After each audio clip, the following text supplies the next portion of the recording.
mga ka-PH, ito pong muli ang inyong Pinay broker, Glenny Villaluz Perez. Andito po tayo ngayon sa isa sa pinaka-phenomenal na economic housing project ng APICOMS dito po sa Laguna, ang Villa de Charlotte, Santa Rosa. Alam ko pong excited na po ang marami sa atin para sa construction update ng ating mga bahay na nakuha po dito. Shout out po especially sa aming mga buyer po ng Pinoy Home Sapphire. Ayan po, finally, after 1 year, mabibigyan po namin kayo ng updates, ng sariwang updates ng ating pong Villa de Charlotte. Ngayon makikita po natin sa bandang likod ko, andito po tayo kasi ngayon by the way mga ka-PH, andito po tayo ngayon sa magsisilbing main entrance ng Villa de Charlotte.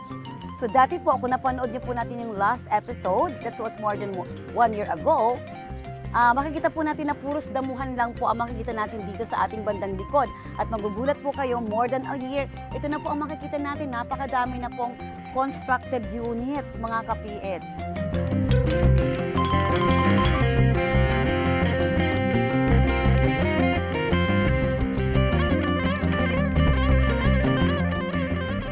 Yan mga ka-PH, bukod sa mga constructed units na nakikita natin, meron pong RFO, meron pong ongoing. Makikita din po natin ang mga binubungkal na lupa para sa land feeding.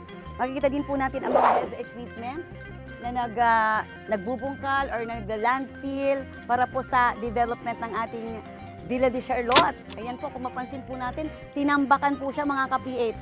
Mataas po ang naitambak po dito. So mamaya po, masisilip po natin. Excited na po ba kayong masilip ang mga respective or kanya-kanyang bahay po na na-avail or unit na na-avail nyo po dito sa Villa de Charlotte? Samahan niyo po kami mamaya sa pagsilip natin ng kabuuang development at construction ng ating Villa de Charlotte. Tara mga ka-PH!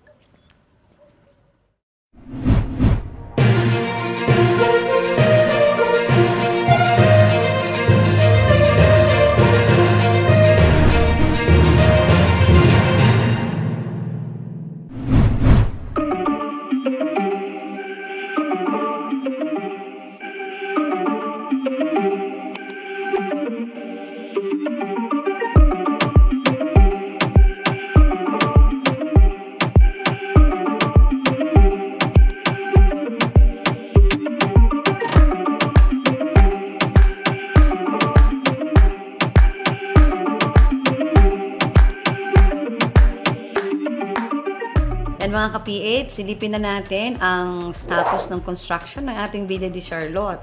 Umpisahan po natin dito sa may magsisilbing main entrance po, guaranteed entrance po ng ating Villa de Charlotte dito sa may Villa de Santa Rosa.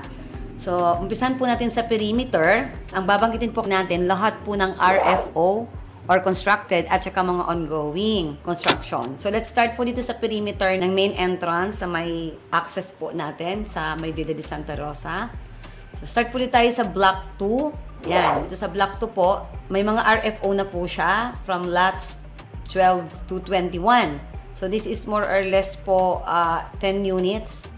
Ang meron na tayong RFO dito. Ganun din po ang lots 9 to 11. Ongoing na po ang lots 9 to 11 dito sa Block 2. Whereas po yung lots 4 to 8 ay layouting naman. Ongoing naman po ang layouting. How about po yung susunod nating perimeter? Magkakadugsong po kasi itong perimeter na ito. So if we are coming from the main entrance sa may Villa de Santa Rosa, this is to our left po. So after the Block 2 po, sa Block 3, mayroon na rin po mga ongoing units. Ito na po yung mga lots 1 to 15. So kapag perimeter po, tandaan po natin mga ka-PH, kaya hindi tayo nagbabanggit ng odd or even number kasi straight po ang counting. So unlike po yung may mga clusters na may back-to-back or may katalikuran, meron tayong odd or even. Ito po kasi walang katalikuran, so straight po ang counting natin. So dito naman po tayo sa Block 7. So ibig sabihin po yung Block 4 natin and 5 and 6, so wala pa po siya. So skip po tayo. Ang susunod po dyan, ito pong perimeter po ng Block 7. All units, lots 1 to 28 RFO. Block 10, lots 1 to 19 RFO. Ano po ba itong Block 7 and Block 10 po na ito? Ito po yung malapit po mga ka-PH. Doon naman sa possible second entrance natin sa may likod po ng Golden City. So later po, after po nitong discussion ko, pupuntahan naman po natin yung possible second entrance po doon sa Golden City. Kasi ito yung napansin namin na napakadami ng constructed. Yung accessible po doon sa may likod ng Golden City or sa may Mabuhay. So ito nga pong Block 7 na to, na lots 1 to 28 and Block 10 lots 1 to 19 ay puros RFO na po ito. Malapit po ito doon sa possible second entrance.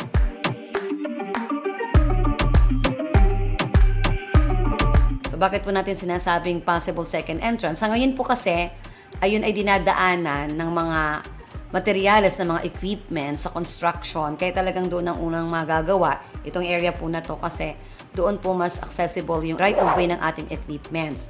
So kaya po natin sinabi siyang possible kasi hindi pa po tapos ang negotiation kung mabibigyan ba ng malaking right of way or daang tao lang ba or what. So sisilipin po natin later. So, continue po tayo. Kung natapos po tayo sa perimeter fences, so, let's proceed naman po tayo sa mga cluster na may ka-back-to-back.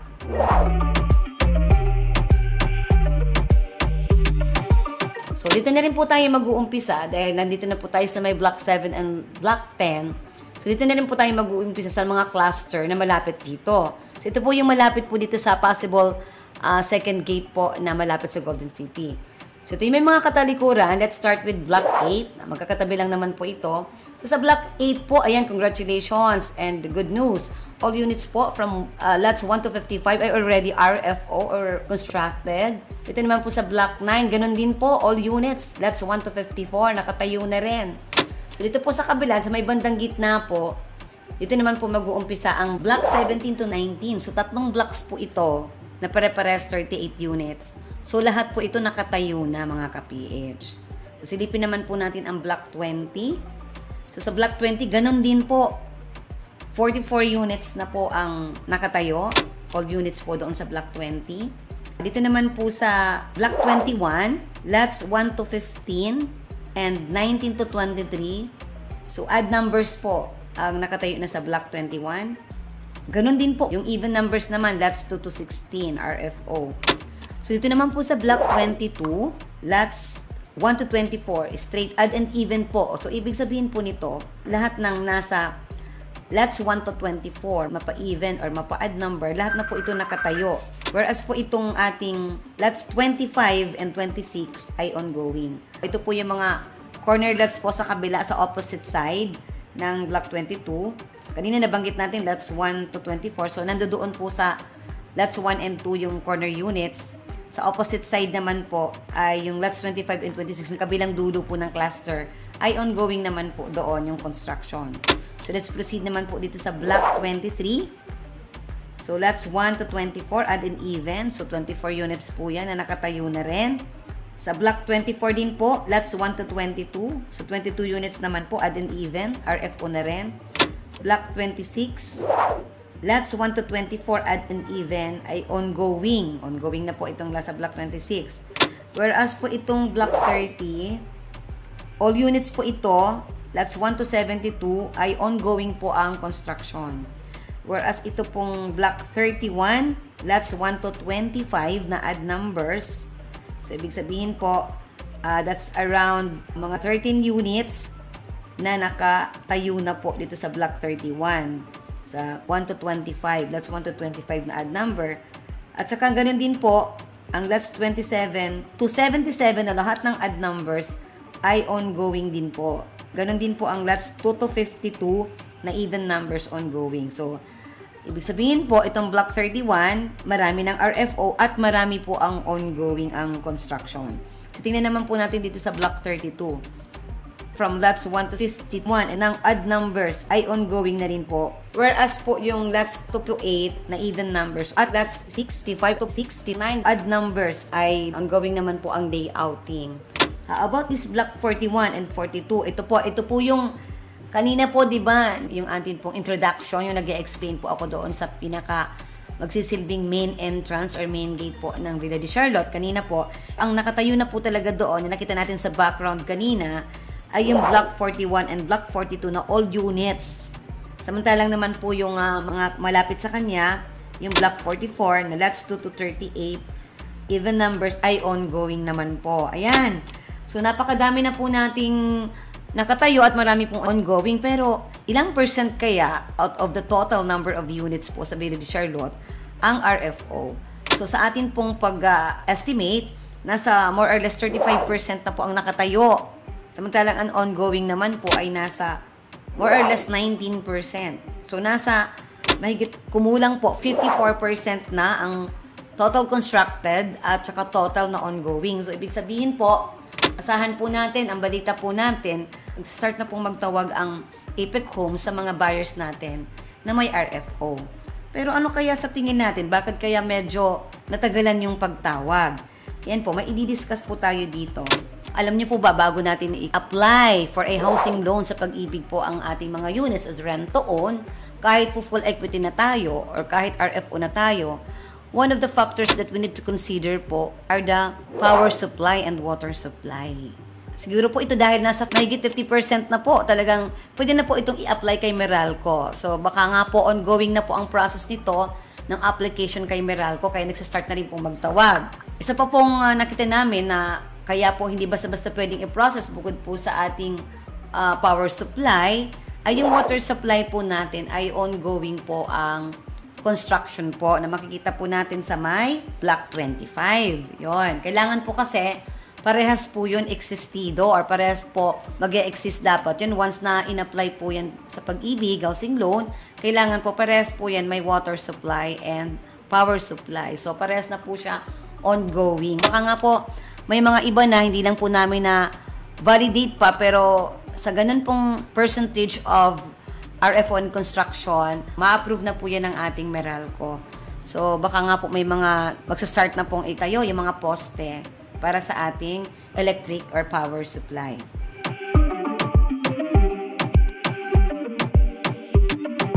Bigyan na rin po namin kayo ng updates. So, kalimitan po kasi, ito yung baka po hanapin nyo yung mga blocks ninyo, bakit hindi pa nakatayo. So, meron pa po tayong 44 more or less percent na hindi pa po na itatayo.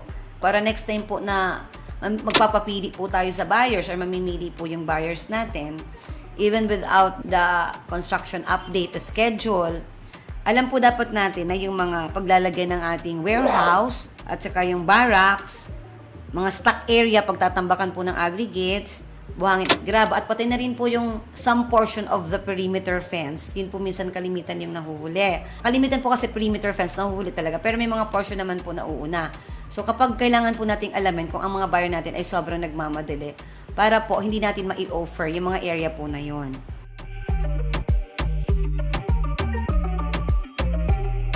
Yan, congratulations po. Malapit na po na actually ang balita ko may mga tinatawagan na. So kung hindi pa po kayo natatawagan at nabanggit po ang mga block and dots ninyo as RFO units, so you need to prepare na po your documents or necessary documents pertaining to our Pag-ibig Housing Loan application para pag tinawagan po kayo or pag talagang take-outable na po ang unit natin, wala nang masyadong hassle. Ang iba ay ongoing, ang iba ay ongoing ang construction, ang iba naman ay RFO, so hindi pa sa take-outable, nagpa-follow up sila. Pero kung time po natatawagan na tayo, doon na po kami nagkakaproblema minsan kasi wala pong mga documents na naka-ready, lalo na yung mga pinagkukos ng problema. Meron po kami ipapakita na link dito po around this video. Please watch this kasi andito po yung updates natin ng mga ano ba ang nagiging problema sa mga requirements? Bakit? Ano ba yung mga nagkukos ng delay?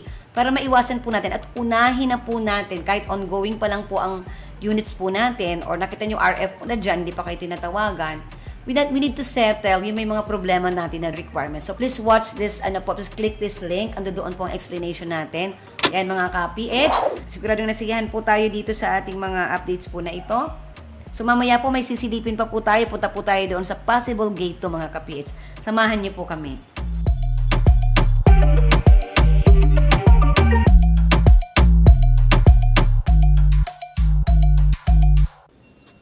Mga ka-PH, kung kanina po nandoon po tayo sa main entrance ng ating pong Villa de Charlotte, Santa Rosa, Laguna.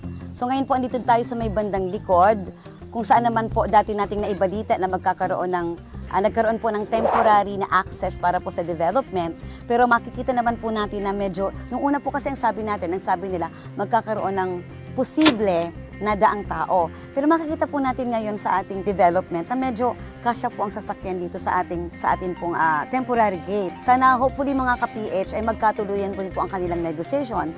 Dahil katulad pa rin po ng nakaraan nating update, hindi pa rin po ito sigurado kasi ongoing po ang negotiation between the Mabuhay and Golden City and Apex Homes para po sa access ng ating po mga homeowners. So sana po maging, let's hope for the best na lang po, na maging maganda po ang pag-uusap. So alam ko pong marami tayong natuwa at nakita na po tayo ang latest development and construction ng ating pong Villa de Charlotte, Santa Rosa, Laguna.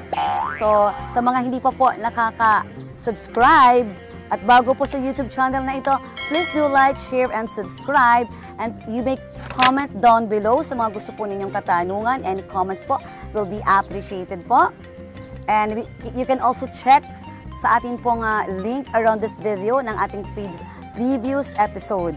So, shout out po ulit sa ating mga Villa de Charlotte buyers. Muli, ito po ang inyong Pinay broker, Glenny Villaluz Perez. Your dreams plus our help equals your home and success.